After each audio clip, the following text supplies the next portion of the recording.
السلام علیکم ورحمۃ اللہ وبرکاتہ۔ بسم اللہ الرحمن الرحیم، الصلاۃ والسلام علی رسولہ الکریم۔ جی الحمدللہ، اللہ عز و جل نے ہمیں سیرت النبی صلی اللہ علیہ وسلم کو پڑھنے اور اس کے کچھ پہلوؤں کو دیکھنے کی توفیق عطا فرمائی۔ اب انشاءاللہ ہم غزوۃ البدر کی ابتدا کریں گے۔ غزوۃ بدر ایک عظیم غزوہ تھا جس نے حق اور باطل کے خلاف ایک فرق قائم کر دیا، جس سے اس کو یوم الفرقان کہا گیا۔ اس کا نام جو یوم الفرقان ہے وہ اسی لیے ہے کہ یہ حق اور باطل کے درمیان فرق کرنے والا دن تھا کہ اللہ سبحانہ و تعالیٰ نے مسلمانوں کو کامیابی عطا فرما کر ایک دھاگ بٹھا دی مسلمانوں کی، اور اسلام اس کے بعد ایک قوت بن گیا۔ غزوہ بدر کے ہم نے کل دیکھے تھے کہ چند اسباب کیا بنے۔ قافلوں کی جو ہے وہ نگہداشت ہونے لگی قریش کی طرف سے، اور رسول اللہ صلی اللہ علیہ وسلم مسلسل اپنے فوجیوں کے ذریعے، مجاہدوں کے ذریعے ان کی جاسوسی کر رہے تھے کہ ان کے کیا راستے ہیں، وہ کب آتے ہیں، کب جاتے ہیں، ان کی کیا پلاننگز ہیں۔ تو آپ کو کل بتایا تھا جیسے عبداللہ بن جہش رضی اللہ تعالیٰ عنہ جب گئے نخلا کے مقام پہ، تو قریش اس کے بعد چونک اٹھے کہ بھئی یہ تو ہمارے شہر تک پہنچ آئے ہیں اور یہ مسلسل ہمارے قافلوں کی نگرانی کر رہے ہیں۔ تو انہیں اس پہ کافی غصہ آیا اور انہوں نے ایک بڑی جنگ کا ارادہ کیا کہ اب ہم ان کے ساتھ ان کا صفایا کریں گے، اور اس بڑی جنگ کے لیے ان کی پلاننگ بھی بڑی تھی۔ اس کے لیے انہیں صاحب ذرا کے مال و اسباب چاہیے تھے۔ اس مال و اسباب کے لیے انہوں نے قافلہ روانہ کرنے کا فیصلہ کیا ابو سفیان رضی اللہ تعالیٰ عنہ کی امارت میں، کہ شام ایک قافلہ بھیجا جائے تجارت کا، وہاں سے مال کمایا جائے اور پھر اس مال کے ذریعے طاقت حاصل کر کے مدینہ پر چڑھائی کی جائے۔ تو وہ جو منصوبہ بندی تھی، اس منصوبہ بندی میں جو مالیت تھی اس قافلے کی، وہ مالیت کیا تھی؟ 1000 اونٹ تھے، اس پہ 1000 اونٹ تھے، اور جس پہ کم و بیش 50,000 دینار یعنی 262 کلو سونے کی مالیت کا ساز و سامان لدا ہوا تھا۔ کتنا جی؟ 262 کلو سونے کی مالیت کا سامان۔ تو اس کا مطلب وہ اتنے بھی گئے گزر نہیں تھے۔ اہل مدینہ کے لیے یہ بڑا سنہری موقع تھا، خصوصاً مہاجرین کے لیے، کہ جن کے اموال اور جائیداد پر مشرکین مکہ نے قبضہ کر لیا تھا، جبکہ اہل مکہ کے لیے اس مال فراوان سے محرومی بڑی زبردست فوجی اور سیاسی اور اقتصادی چوٹ ہوتی۔ اس قافلے میں مخرمہ بن نوفل اور عمرو بن عاص بن وائل بھی تھے۔ نبی کریم صلی اللہ علیہ وسلم کو خبر ہوئی کہ آپ صلی اللہ علیہ وسلم جمادی اولیٰ یا آخر 2 ہجری نومبر دسمبر 623 عیسوی میں تقریباً 150-200 صحابہ کو لے کر اس قافلے کو روکنے کے لیے روانہ ہوئے۔ جب آپ العشیرہ نامی جگہ پر پہنچے تو پتہ چلا کہ قافلہ شام کی طرف جا چکا ہے۔ تو یہ وہی قافلہ تھا۔ جب یہ واپس لوٹا تو اس قافلے کا انتظار کیا گیا۔ ہوا یہ کہ قافلے والے نکل گئے اور ادھر سے وہ آ گئے۔ انشاءاللہ آگے چل کے دیکھتے ہیں یہ کیا سینیریو بنا تھا۔ بعد ازاں رسول اللہ صلی اللہ علیہ وسلم کو علم ہوا کہ ابو سفیان کی قیادت میں بڑا بھاری تجارتی قافلہ اب شام سے مکہ کی طرف روانہ ہو چکا ہے، اور اس کی حفاظت کے لیے 30 سے 40 افراد کا دستہ متعین ہے۔ تو یعنی اب یہ قافلہ چلا جو تجارت کرنے کے بعد شام سے واپس اب مکہ جا رہا تھا۔ اس کی خبر رسول اللہ صلی اللہ علیہ وسلم کو پہنچ گئی۔ اس قافلے کی جاسوسی کے لیے 2 صحابہ کو بھیجا گیا ایک بندرگاہ پر جسے الحورا کے نام سے جانا جاتا ہے۔ اس میں سیدنا طلحہ بن عبید اللہ اور سیدنا سعید بن زید رضی اللہ تعالیٰ عنہما یہ جاسوس تھے، اور نخبار ایک جگہ وہاں پہ یہ رکے جا کے وہاں پہ قافلے نے آنا تھا۔ قافلہ عمومی طور پہ وہاں پہ رات بسر کیا کرتا تھا۔ جس کے پاس یہ ٹھہرے قافلے کے لیے، وہ اس آدمی سے انہوں نے معلومات دی، انہوں نے بتایا قافلہ آئے گا۔ اچھا قافلے والے آ گئے، قافلے والوں نے اس سے پوچھا بھی تم نے محمد صلی اللہ علیہ وسلم کے کوئی جاسوس تو نہیں دیکھے؟ انہوں نے انکار کر دیا، ہم نے تو کوئی جاسوس نہیں دیکھے۔ جبکہ یہ دونوں جو صحابی تھے یہ قافلے کی انفارمیشن لے کر مدینہ کی طرف روانہ ہو گئے، لیکن وہ قافلے والے رات لوگ رکے، انہوں نے انفارمیشن لی، انہوں نے کہا ہم نے تو یہاں کسی کو نہیں دیکھا۔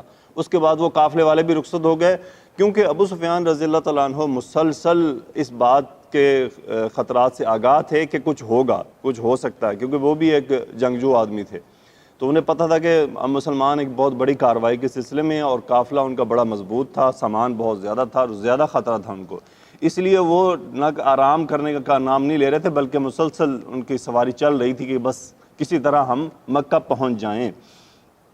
اچھا وہ دونوں صحابی جب واپس مدینہ پہنچے تو رسول اللہ صلی اللہ علیہ وسلم ان کے پہنچنے سے پہلے مدینہ سے نکل چکے تھے۔ اس قافلے کی انفارمیشن ان کو پہلے سے مل چکی تھی اور وہ پہلے سے ہی وہاں سے جا چکے تھے۔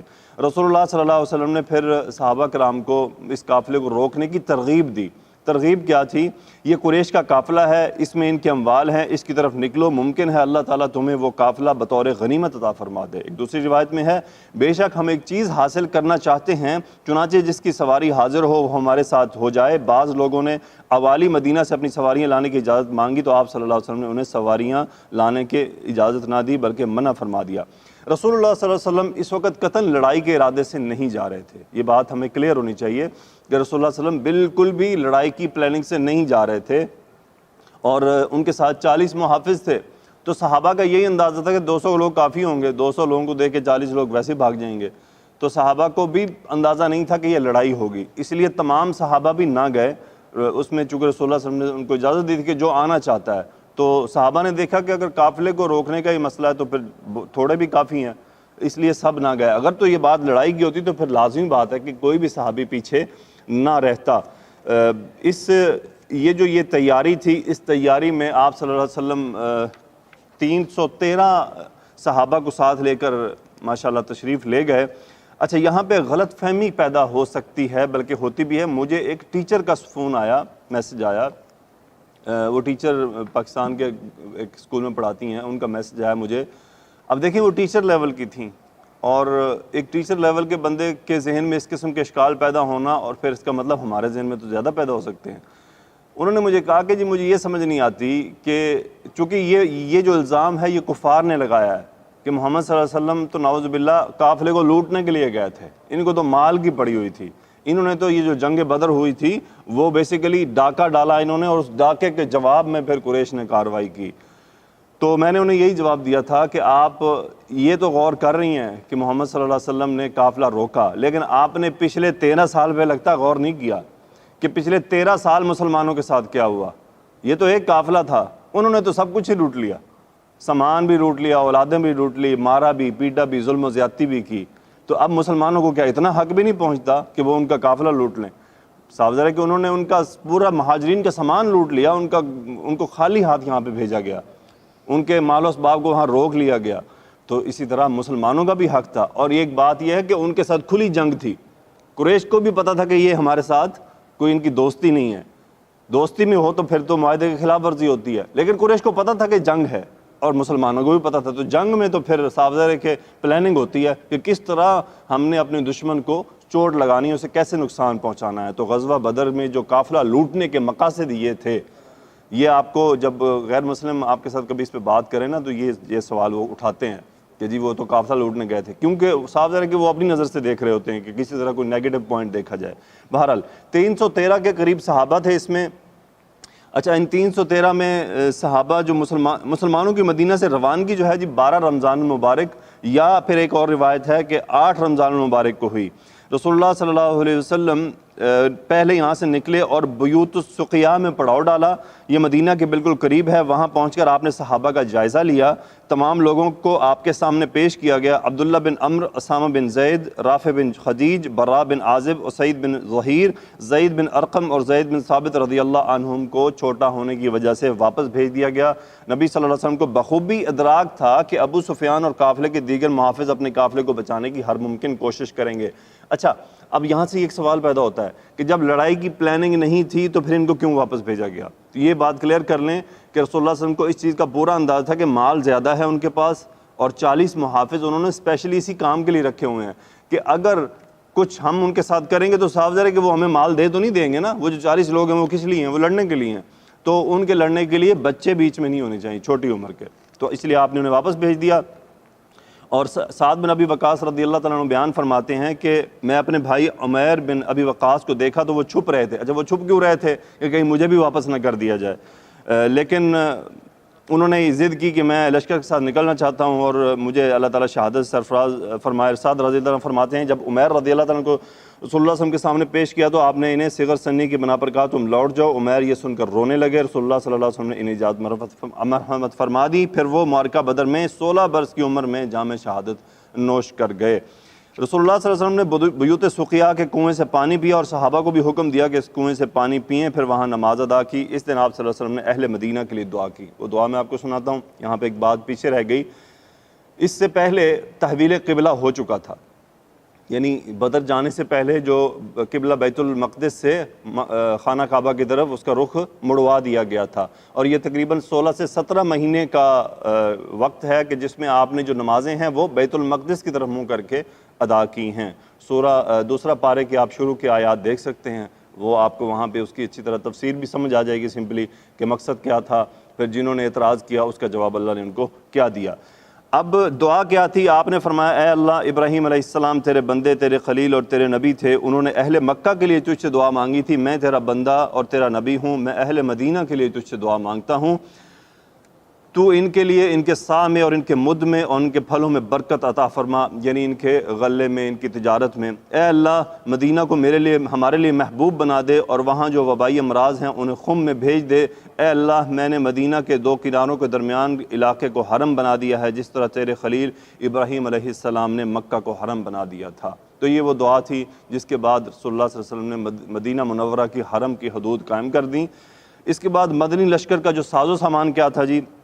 2 گھوڑے تھے، ایک زبیر بن عوام اور دوسرا مقداد بن اسود کندی رضی اللہ عنہما کا۔ تو 2 گھوڑے تھے آپ کے پاس ٹوٹل، اور 70 اونٹ تھے جن پر تمام لوگ 2-2 3-3 4-4 کر کے باری باری سوار ہوتے۔ ایک اونٹ پر رسول اللہ صلی اللہ علیہ وسلم اور حضرت ابو لبابہ اور حضرت علی رضی اللہ تعالیٰ عنہما سوار ہوتے، اور جب نبی کریم صلی اللہ علیہ وسلم کے پیدل چلنے کی باری آتی تو دونوں عرض کرتے آپ سوار رہیں، ہم آپ کے طرف سے پیدل چل لیں گے۔ آپ صلی اللہ علیہ وسلم اپنے مشفقانہ انداز میں فرماتے نہ مجھ سے زیادہ طاقتور ہو تم، نہ میں ثواب سے بے نیاز ہوں، نہ تم مجھ سے زیادہ طاقت رکھتے ہو اور نہ ہی میں ثواب سے بے نیاز ہوں۔ یقین کریں پوری کائنات میں رسول اللہ صلی اللہ علیہ وسلم جیسی شخصیت کا کوئی مثل ہو ہی نہیں سکتا، کسی بھی لحاظ سے۔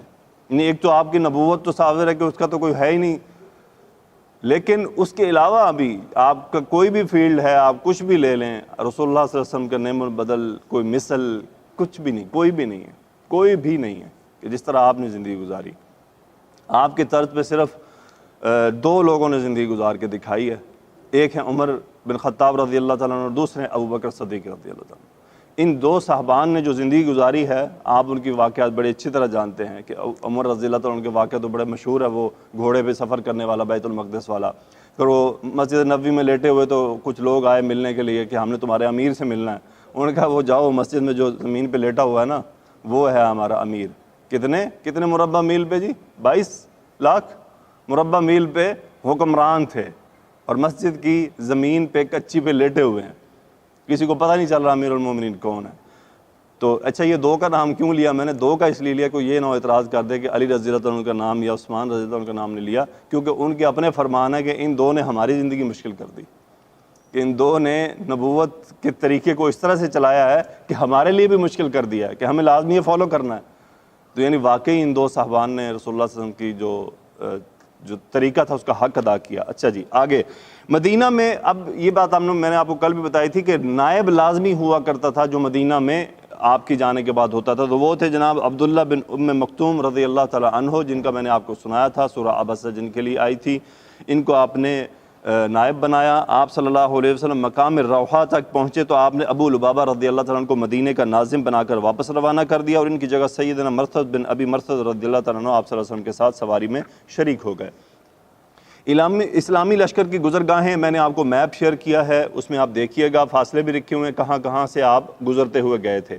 اس سفر کی مناظر میں یکے بعد دیگر عقیق، اولات الجیش، تربان، ملل، غمیس، الحمام، سخیرات، الیمام، السیالہ، فجر روحہ کے معروف مقامات آئے۔ آپ صلی اللہ علیہ وسلم دم بدم ان علاقوں کے نشیب و فراز سے گزرتے ہوئے شنوکا کے مقام پر پہنچے، اور ایک درمیانی راستہ ہے۔ رسول اللہ صلی اللہ علیہ وسلم جب بئر الروحہ تک پہنچے تو آپ صلی اللہ علیہ وسلم نے نئی حکمت عملی اختیار فرمائی۔ یہاں آپ نے آگے بڑھتے ہوئے مکے کا راستہ بائیں جانب چھوڑ دیا اور دائیں جانب چلتے ہوئے النازیہ کی طرف مڑ گئے۔ جب آپ عرق الزبیہ پہنچے تو اچانک آپ کی ایک بدو سے ملاقات ہوئی۔ صحابہ نے اس بدو کو گھیر لیا اور اس سے قریش کے مکہ کے تجارتی قافلے کے بارے میں پوچھا، کیا تم نے وہ قافلہ دیکھا ہے؟ اس بدو نے لا علمی کا اظہار کیا۔ پھر وہ بدو صحابہ کرام سے پوچھنے لگا، کیا تم میں اللہ کے رسول صلی اللہ علیہ وسلم ہیں؟ صحابہ نے جواب دیا، بالکل ہیں، ان کی خدمت میں سلام کرو۔ چنانچہ اس بدو نے آگے بڑھ کر سلام پیش کیا، پھر عرض کرنے لگا، مجھے قافلے کے بارے میں تو قطعی علم نہیں، ہاں البتہ اگر آپ اللہ کے رسول ہیں تو یہ فرمائیے میری اونٹنی کی اس پیٹ میں کیا ہے؟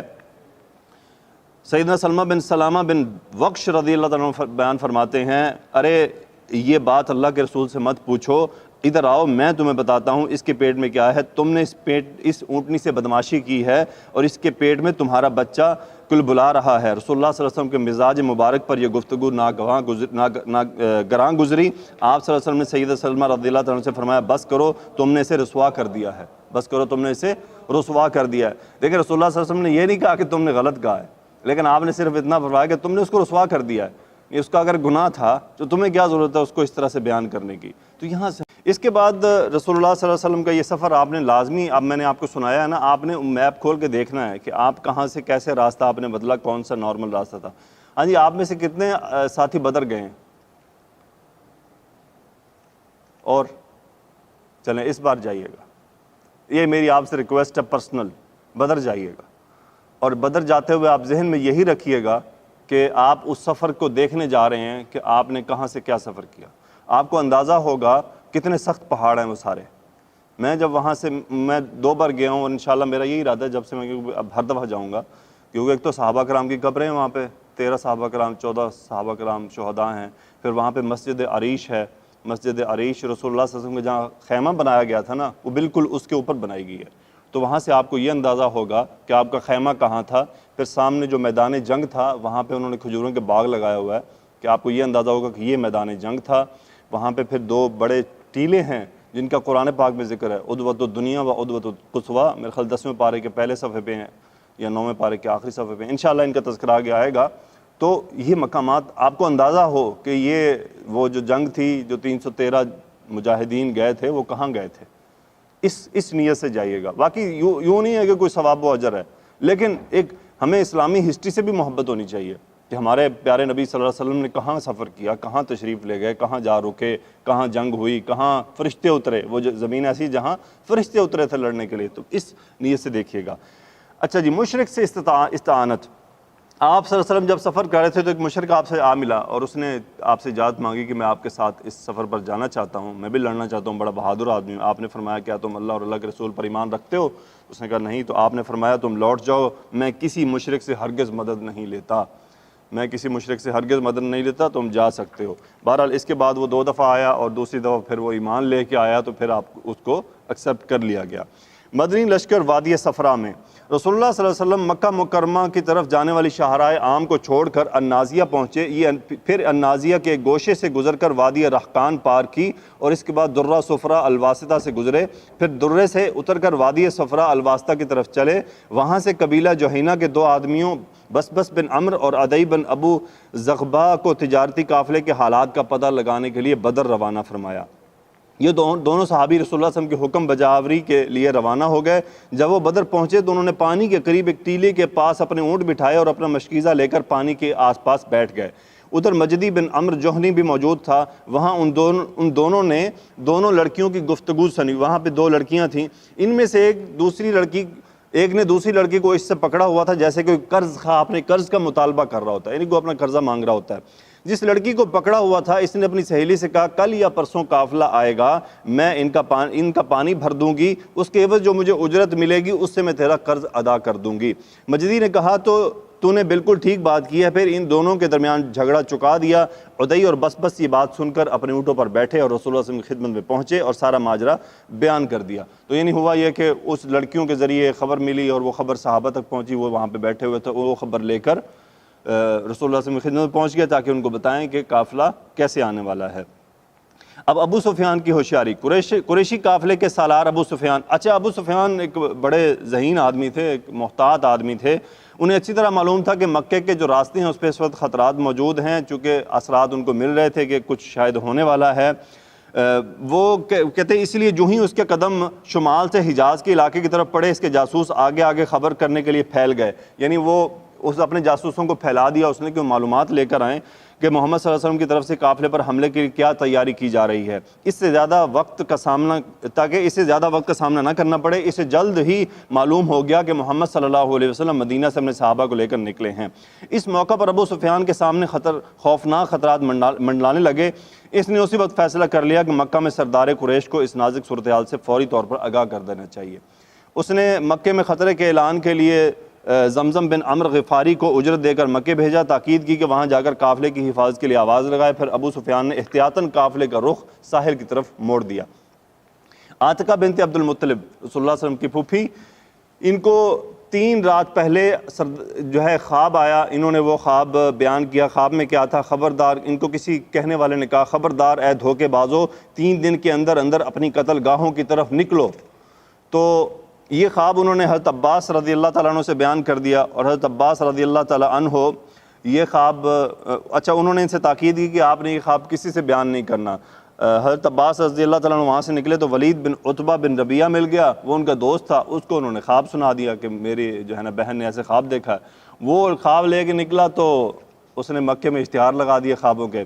ابو جہل تک بات پہنچی، وہ حضرت عباس رضی اللہ تعالیٰ عنہ کے ساتھ غصے ہوا، اور اس نے کہا کہ بھئی آپ پہلے آپ کی بنو عبد المطلب میں سے ایک نبی ہیں، اب ایک نبیہ بھی آ گئی ہیں، یعنی تم سارے ہمارے اوپر چڑھے آ رہے ہو۔ خیر اس نے بہت بدتمیزی کی ان کے ساتھ۔ تو خواتین تک جب یہ بات پہنچی کہ عباس رضی اللہ تعالیٰ کے ساتھ اس قسم کا معاملہ ہوا ہے، تو انہوں نے بھی عباس رضی اللہ تعالیٰ پہ چڑھائی کر دی۔ بھئی پہلے آپ کے ہمارے مردوں کے بارے میں باتیں ہوتی تھی، آپ چپ رہے، اب وہ ہماری عورتوں کے اوپر بھی شروع ہو گئے ہیں، پھر بھی آپ چپ رہے۔ یعنی انہیں آر دلائی، غصہ دلایا، غیرت دلائی۔ انہوں نے فیصلہ کر لیا کہ اب مجھے جدھر ابو جہل ملے گا نا میں اس کا کام تمام کر دوں گا۔ لیکن جب وہ ابو جہل کی تلاش میں نکلے تو وہاں پہ ہوا یہ کہ ایک دم ایک آدمی آیا، اور اس آدمی نے خبر دی ان کو کہ بھائی تمہارا وہاں قافلے کے اوپر حملہ ہونے والا ہے، تم وہاں سے نکلو، تم وہاں سے چلو۔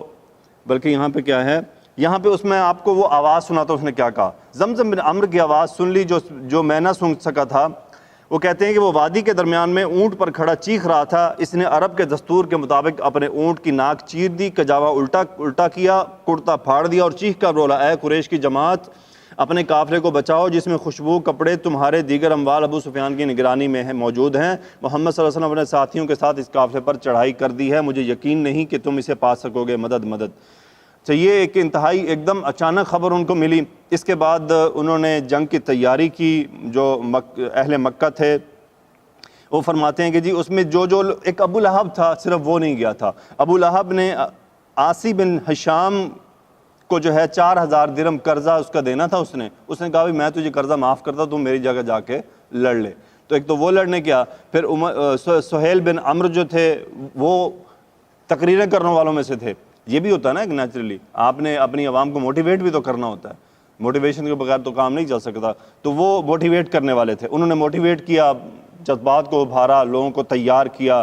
اور انہوں نے تیاری میں کیا کہہ رہے تھے، کیا تم محمد صلی اللہ علیہ وسلم اور یثرب کے بے دینوں کو اس بات کی اجازت دے دو گے کہ وہ تمہارے مال لوٹ کر لے جائیں؟ جس شخص کو دولت کی ضرورت ہو اس کے لیے میری تجوریاں کھلی ہیں، اور جس شخص کو اسلحے کی ضرورت ہو وہ میرے اسلحہ خانہ سے اسلحہ لے سکتا ہے۔ امیہ جو ہے وہ رسول اللہ صلی اللہ علیہ وسلم کا اس نے ایک فرمان سنا تھا۔ میں نے آپ کو کل بتایا تھا کہ حضرت سعد رضی اللہ تعالیٰ عنہ عمرہ کرنے کے لیے گئے تھے۔ سعد رضی اللہ تعالیٰ عنہ امیہ بن خلف کے بہت اچھے دوست تھے۔ تو امیہ بن خلف کو انہوں نے وہاں ایک بات کی تھی، انہوں نے کہا تھا امیہ ایسی بات نہ کرو، اللہ کی قسم میں اللہ کے رسول سے سن چکا ہوں کہ تو ان صحابہ کے ہاتھوں مارا جائے گا۔ امیہ نے پوچھا کیا وہ مکہ میں قتل کریں گے مجھے؟ انہوں نے جواب دیا اس کا مجھے علم نہیں۔ امیہ یہ سن کر گھبرا گیا۔ اب امیہ کو یہ بات پتہ چل گئی تھی کہ یہ اعلان کیا اور رسول اللہ صلی اللہ علیہ وسلم نے یہ خبر دی ہے، تو اس کو پتہ تھا کہ میرے ساتھ ہونے والا ہے۔ اس نے بھی نہ جانے کا ارادہ کر لیا۔ اس کو پھر ابو جہل نے کافی غیرت دلائی، لیکن اس کو غیرت نہ آئی۔ پھر اس کو بہرحال انہوں نے عورت ہونے کا طعنہ مارا۔ اس کو عقبہ نے اس کو جا کے کہا کہ محترم آپ دھونی لیں، اپنے سامنے انگیٹھی رکھیں، آپ مرد نہیں عورت ہیں۔ امیہ نے کہا تجھے اور جو تجھے لایا اللہ اسے برباد کرے۔ پھر وہ اٹھا اور سفر کی تیاری کی اور لشکر کے ساتھ روانہ ہو گیا، یعنی اسے عورت ہونے کا طعنہ مارا انہوں نے، تو وہ بھی تیارہ ہو گیا۔ اچھا ان لوگوں نے پھر وہ فال نکالی، جس طرح میں نے آپ کو پہلے بتایا یہ فالیں نکالتے تھے، تو وہ فال ان کے خلاف نکلی، انہوں نے دوبارہ نکالی، پھر ان کے خلاف نکلی، اور یہ غصے سے لال پیلے ہو گئے، اور پھر تیر نکالا اور اسے توڑ دیا، اور یعنی بڑا غصہ کیا کہ یہ کیسے ہو سکتا ہے کہ ہمارے خلاف ہی فال نکل رہی ہو۔ اس کے بعد مکی لشکر کو قبائل بنو بکر سے خطرہ تھا۔ رستے میں ایک بنو بکر کا قبیلہ تھا، ان سے ان کی لڑائی ہوئی تھی۔ اب ان سے ان کو خطرہ تھا بھی ہم وہاں سے گزریں گے تو پتہ چلے پہلے ہماری ان کے ساتھ ہی لڑائی ہو جائے۔ تو اس خطرے سے بھی ابلیس نے ان کو بچوا لیا، ابلیس نے ان کو تسلی دلوا دی کہ تم فکر نہ کرو، ان کا انتظام میں نے کر لیا ہے۔ ابلیس سراقہ بن مالک رضی اللہ تعالیٰ عنہ کی شکل میں ان کے سامنے آیا اور ان کو تسلی دی کہ یہ تمہارے جو راستے کے انتظامات ہیں وہ میں نے کر دی ہیں، یعنی ابلیس چاہتا تھا کہ یہ لڑائی ہو، چاہتا تھا ابلیس تو دشمن ہے ہمارا سب کا، بنی آدم کا دشمن ہے، اور دشمن کیا عدو مبین ہے، کھلا دشمن ہے۔ دیکھیں جی دشمن کیا ہوتا ہے، ہمیں بچپن سے پڑھایا گیا انڈیا تمہارا دشمن ہے، ایسی ہے نا جی، حقیقت ہے، ہم بچپن سے بڑے ہوئے کہ انڈیا تمہارا دشمن ہے، انڈیا تمہارا دشمن ہے۔ ہمارے بارے میں انڈینز کی کتنی نفرت ہے، میں مسلمانوں کی نہیں، مطلب اوورآل جو جن کی وجہ سے ہے، کتنی نفرت ہے۔ میں ایک بچے کے لیے ایک پین لے کے گیا، اس پہ لکھا ہوا تھا میڈ ان انڈیا، اس نے پھینک دیا کہ مجھے یہ چاہیے ہی نہیں ہے۔ ایسا کیوں ہے؟ کیونکہ بچپن سے ہم یہ سٹوری سنتے آ رہے ہیں کہ دے آر یور اینیمیز، نفرت ہمارے دل میں ڈالی گئی ہے، دشمن سے نفرت، یہودیوں سے کتنی نفرت ہے ہمارے دل میں نفرت ڈالی گئی ہے۔ ایک نفرت اللہ نے بھی ہمارے دل میں ڈالی تھی، ہم نے اس نفرت کو نہیں اس پہ غور کیا، اور اللہ نے اس نفرت کا تذکرہ قرآن پاک میں بار بار کیا، اور وہ سب سے حقیقی دشمن ہے ہمارا، باقی تو یہ فضول ہیں مانے یا نہ مانے، اصل دشمن تو وہ ہے، اور اللہ نے اسی کو کہا عدو مبین، وہ تمہارا کھلا دشمن ہے، اس سے بچ کے رہنا۔ اور وہ کیسا چال باز ہے کہ رسول اللہ صلی اللہ علیہ وسلم نے فرمایا کہ وہ ہمارے جسم میں خون کی طرح دوڑتا ہے۔ اب بتائیں کیا کبھی ہم نے اپنے بچوں کو اس دشمن کی بھی پڑھایا کہ بھئی تمہارا یہ بھی دشمن ہے، اس کے چال آئیں گے تمہارے سامنے، چکر دے گا تمہیں؟ ہمارے اندر یہ کمزوریاں ہیں کہ جو اصل دشمن تھا اس پہ ہم نے نظر نہیں ڈالی، اسی کی وجہ سے تو معاملات خراب ہو رہے ہیں۔ کوئی مسئلہ نہیں، اب وہ جا رہا ہے، ٹھیک ہے جی۔ تو اس کے بعد مکی لشکر روانہ ہوتا ہے، بس ہم اس کے بعد اختتام کرتے ہیں، پھر انشاءاللہ کل ہم اس کو کنٹینیو کریں گے۔ مکی لشکر اس کے بعد روانہ ہوا، بنو بکر سے ان کو جو ہے وہ آسانی مل گئی۔ جب بنو بکر بنو کنانہ کی طرف سے انہیں پروانہ امن مل گیا تو یہ لوگ اپنے گھروں سے گھمنڈ اور تکبر کی حالت میں نکلے، جس کے بارے میں اللہ رب العزت نے فرمایا خرجوا من دیارہم بطرا ورئاء الناس ویصدون عن سبیل اللہ واللہ بما یعملون محیط۔ وہ اپنے گھروں سے اتراتے ہوئے اور لوگوں کو اپنی شان دکھاتے ہوئے نکلے، اور وہ لوگوں کو اللہ کی راہ سے روکتے تھے، اور جو کچھ وہ کر رہے تھے اللہ اس کا احاطہ کیے ہوئے تھا، اللہ نے ان کا انتظام آلریڈی کر لیا تھا۔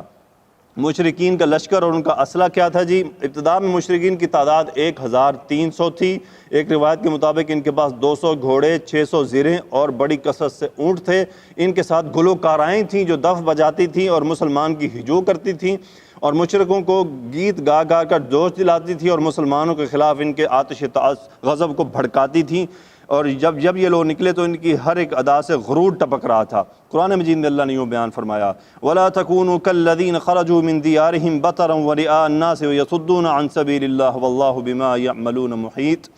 اچھا جی، یہ آیت اسی آیت کا حصہ ہے، اور اس میں انہوں نے یہاں پہ پہلا حصہ نہیں لکھا تھا وَلَا تَكُونُوا كَالَّذِينَ، اس کا مطلب ہے کہ تم ان جیسے نہ ہو جانا، کہ وہ تو تکبر کے ساتھ نکلے تھے، تم ان جیسے نہ ہو جانا۔ اچھا، ابھی جو انہوں نے لکھا کہ جی وہ 7 خواتین تھیں ان کے ساتھ وہ شاعری کرنے والی، تو آپ اندازہ کر لیں کہ جب 65 کی جنگ ہوئی تو نور جہاں اللہ تعالیٰ اس کی مغفرت فرمائے، اللہ اس کے گناہ معاف فرمائے، تو اس نے بھی گانے گا کے ہمارے فوجیوں کو کیا ہے جوش۔ تو یہ ایک نارمل پروسیجر ہے کہ پھر جب اس طرح کا ماحول بن جائے، جس طرح یہ بھی یمن والا مسئلہ ہوا تو قطر میں اور سعودی عرب میں اور امارات میں پھر وہ اس طرح کے ترانے بنائے گئے جو اپنی قوم اور اپنی فوجیوں کو سنائے جاتے تھے کہ تاکہ ان کا جوش جو ہے وہ بڑھے۔ تو یہ ایک پروسیجر ہے، تو ان کا بھی یہ پروسیجر تھا۔ لیکن مسلمانوں کا کیا پروسیجر تھا؟ وہاں گانے نہیں سنائے جاتے تھے، وہاں قرآن سنایا جاتا تھا، وہاں جنت سنائی جاتی تھی، وہ جنت کا شوق تھا۔ تو آج بھی لڑنے کا جو مقصد ہے وہ شوق جنت اور اللہ کی رضا ہونی چاہیے، زمین نہیں ہونی چاہیے، کہ یہ نیت بڑی امپورٹنٹ ہے۔ ایسا نہ ہو کہ ہم کسی دنیا کی چیز کے لیے مر جائیں۔ صحابہ نے قربانیاں دیں، دین کے لیے دی تھی، اللہ کی رضا حاصل کرنے کے لیے، اور جنت ان کا نشانہ تھا کہ ہم نے جنت میں جانا، ہم تو جنت کا متلاشی ہیں۔ تو اللہ سے دعا ہے کہ یا اللہ ہمیں جنت کا متلاشی بنا دے، شہادت کی دعا مانگا کریں۔ ویسے ایک جسٹ جنرل کویسچن ہے، آج ہم میں سے کس نے شہادت کی دعا مانگی آج یا کل؟ کوئی ایک؟ ہاں جی، آپ تو ولی آدمی ہیں۔ ہاں جی، پہلے مانگی تھی۔ جنت اپنا اللہ سے شہادت کی دعا کثرت سے مانگا کریں۔ مولانا اسلم شیخ پوری رحمۃ اللہ علیہ نے مغفرت فرماتے، کہتے اب تو مسلمان شہادت کی دعا بھی نہیں مانگتے کہ ڈرتے ہیں کہیں گولی سے ماری نہ جائیں، اس ڈر سے دعا ہی نہیں مانگتے۔ انہوں نے اس بات کو اس طرح واضح کیا تھا کہ جب اللہ نے تمہیں شہادت کی موت دینی ہے نا، وہ تمہیں بستر مرگ پہ بھی دے دے گا۔ جس کا شوق شہادت کا ہو وہ دعا مانگتا ہو تو پھر اللہ اس کو نارمل بیڈ پہ بھی شہادت کا درجہ دے کہ اس کا شوق کتنا تھا۔ خالد بن ولید رضی اللہ تعالیٰ عنہ، انشاءاللہ ان کے بارے میں بتاؤں گا کہ ان کو شہادت کی موت اس طرح کیوں نہیں آئی۔ تو یہ ایک یعنی ایک ڈیمانڈ ہے کہ ہم اللہ سے یہ شوق تو رکھیں نا۔ دیکھیں اللہ تعالیٰ شہادت کے صرف ایک ہی طریقہ نہیں ہے، کئی طریقے ہیں، کئی معاملات میں شہادت ہوتی ہے۔ مرنا تو ہے نا یار، یا نہیں مرنا تو ہے، جان تو جانی ہے، تو اللہ سے دعا مانگ کے یا اللہ شہادت کی موت عطا فرما دے۔ شہادت کی موت کسی بھی طرح ہوتی ہے، اس میں چند یعنی چیزیں ہیں جس میں آپ کو موت آئے گی تو شہادت کی موت ہوگی۔ تو اللہ نے آپ کو اگر شہادت کی موت آپ کے نصیب میں لکھ دی تو اللہ کسی بھی طرح دے دے گا۔ جنید جمشید کو دیکھ لے، شہادت کی موت مانگتا تھا، اللہ نے ایک طیارے میں شہادت عطا کر دی اس کو، جیسے بھی ہوئی۔ تو شہادت کی موت یعنی میرے خیال ہے جلنے سے، ڈوبنے سے، دوبارہ اللہ تعالیٰ سے ایسی موت سے پناہ مانگنی چاہیے کہ جو تکلیف دہ ہو، کیونکہ ایسی موت سے بھی پناہ مانگنی چاہیے۔ پر اللہ تعالیٰ سے دعا کہ یا اللہ ہم سب کو شہادت عطا فرما، ہم کو یہ رتبہ عطا فرما، ہم سب کی یہ دعائیں قبول فرما لے۔ اچھا، اس کے بعد انہوں نے کیا کیا تھا، ایک فیصلہ کیا تھا کہ اونٹ ذبح کیا کریں گے، کہ ان کے جو نمبر آف پرسنز ہیں، تو وہ 10 اونٹ وہ روزانہ ذبح کرتے تھے، اور 10 اونٹوں کے حساب سے ان کا کھانا تیار ہوتا تھا۔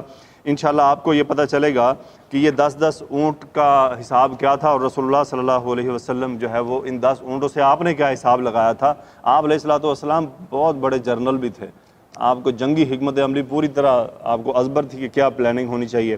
اچھا جی، ابو سفیان کی طرف سے خیر و عافیت کی اطلاع۔ اب ہوا یہ کہ ابو سفیان اپنے اس علاقے سے نکل گیا اور وہ پہنچا، اچھا وہ ابو سفیان اس کنویں پہ پہنچا جہاں سے انفارمیشن لیک ہوئی تھی۔ ابھی میں نے آپ کو بتایا نا، وہ جہاں سے انفارمیشن لیک ہوئی قافلہ آنے والا ہے، وہ اس کنویں پہ پہنچا، وہاں پہ مینگنیاں پڑی تھیں اونٹوں کی، اس نے مینگنیاں اٹھائیں، مینگنیوں میں سے نکلی کھجوروں کے گٹھلیاں، اس نے کہا یہ تو مدینہ کے لوگ ہیں۔ اس نے پھر بدر میں پڑاؤ نہ ڈالا اور وہ وہاں سے نکل گیا۔ دیکھیں اس کے پہ دماغ کہ اس نے اونٹوں کی مینگنیوں سے اندازہ لگایا کہ اس میں چیک کریں کیا چیز ہے، پتہ چل جائے گا یہ اونٹ کیا کھاتے ہیں۔ وہ اندر سے گٹھلیاں نکلنے سے اس نے پہچان لیا کہ تو مدینہ کے لوگ ہیں۔ تو جب اس نے یہ پہچانا تو اس نے اپنا راستہ بدلا، اس کو بائیں جانب چھوڑا اور وہاں سے نکل گیا، اور اپنے خیر و عافیت سے پہنچنے کی خبر اس نے وہاں پہنچا دی۔ لیکن چونکہ وہ تیاری کر چکے تھے، اور اس تیاری کے اچھا ہوا یہ کہ میں آپ کو یہاں پہ تاکہ قریش کا معاملہ کمپلیٹ ہو جائے، ہوا یہ کہ جب یہ یہاں سے تیار ہو کر یعنی وہ وہاں سے چل پڑے، اور یہاں سے انفارمیشن پہنچ گئی ابو سفیان سے کہ بھئی میرا معاملہ ٹھیک ہو گیا، میں آ رہا ہوں، میں محفوظ ہوں، اب میں اس علاقے سے، خطرے کے علاقے سے نکل گیا ہوں۔ جب یہ خبر پہنچی قریش کے لشکر کے پاس تو انہوں نے واپس جانے سے انکار کر دیا۔ انہوں نے کہا نہیں، اب تو ہم تیار ہو کے آ گئے ہیں، اب ہم واپس جائیں گے۔ اس میں اختلاف بھی ہوا، اور بنو زہرہ جو تھے وہ اس میں سے واپس نکل گئے۔ میں نے آپ کو ایک میپ شیئر کیا تھا جس کے اندر بنو زہرہ کی علیحدگی کا لکھا ہوا ہے کہ وہ کس پوائنٹ پہ جا کے ان سے الگ ہو گئے تھے۔ وہ آپ میپ کھول کے دیکھ لیجئے گا کہاں پہ وہ پوائنٹ تھا کہ وہاں سے وہ الگ ہو گئے۔ ابو جہل سے کافی لوگوں کی بحث و تکرار بھی ہوئی، لیکن ابو جہل جو ہے وہ بالکل ڈٹا ہوا تھا اس لڑائی کے اوپر۔ انشاءاللہ کل سے ہم رسول اللہ صلی اللہ علیہ وسلم اور مسلمانوں کی جو تیاری ہے اس کے تذکرہ کریں گے کہ یہ کہاں رکے، رسول اللہ صلی اللہ علیہ وسلم کی پلاننگ کیا تھی، صحابہ نے کیا مشورہ دیا، صحابہ سے کیا مشورہ ہوا، اور میدان جنگ کے بارے میں کیا معلومات طے ہوئیں۔ انشاءاللہ کل آپ کے ساتھ ان باتوں کا تذکرہ ہوگا، اور اللہ سے دعا ہے کہ یا اللہ ان 4 دنوں میں ہم جو ہے یہ غزوہ بدر کو مکمل کر لیں، اور اللہ کرے کہ ہم یہ سیرت النبی کو مکمل کر لیں اپنے آئندہ آنے والے مہینے کے پہلے 15 دنوں میں۔ آپ بالکل بھی ڈھیلے نہ پڑیے گا، میری آپ سے درخواست ہے۔ اللہ نے آپ کو یہ موقع دیا ہے، آپ یوں سمجھیں ایک بہت بڑا سفر کر چکے ہیں، اب تھوڑا سفر رہ گیا ہے، اور آپ کو انشاءاللہ بہت فائدہ ہوگا اس پوری مکمل سیرت سننے کا۔ میں نے یہ واقعہ بدر میں آج بھی کمپلیٹ کر سکتا تھا مختصر طور پر، لیکن میں نے یہی سوچا کہ نہیں یار، جب اپنے بھائیوں سے میں چیز ایک شیئر کر رہا ہوں، اس پہ ہم محنت کر رہے ہیں، تو اس کو اچھی طرح کیا جائے تاکہ کمپلیٹ معلومات آپ کے سامنے آئیں۔ جزاکم اللہ خیر۔ اللہ سے دعا ہے کہ یا اللہ ہم سب کی اعمال قبول فرما لے، ہمیں رسول اللہ صلی اللہ علیہ وسلم کی سنتوں پر عمل کرنے کی توفیق عطا فرما، ہم سب کو شہادت کی موت عطا فرما۔ یا اللہ ہم سب کے والدین کو معاف فرما دے، ہمارے گھر والوں کو معاف فرما دے، اور ہماری اولاد اور ہماری بیویوں کو ہماری آنکھوں کی ٹھنڈک بنا دے، بیماروں کو شفا عطا فرما۔ اللہم صلی علی سیدنا و مولانا محمد وعلی آلہ وصحبہ وبارک وسلم، آمین یا رب العالمین۔